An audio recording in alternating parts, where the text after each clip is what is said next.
I went to this statue park in Oslo, and it was the weirdest place I've ever been to in my life.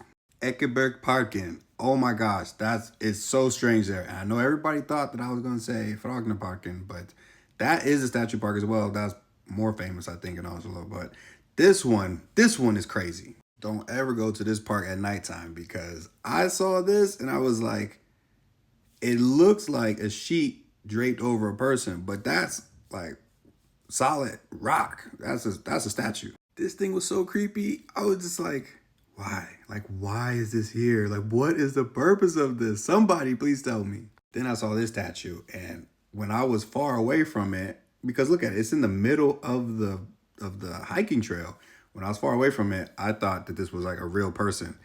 And then, but it wasn't moving. And I was like, wait, what is happening? And as I got closer, I was like, what is this? And this statue is tall, taller than me. I'm 186 centimeters.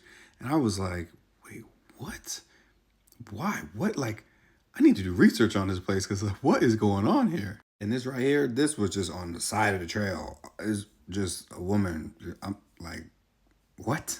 And the absolute craziest thing in this whole park was this statue right here of this woman.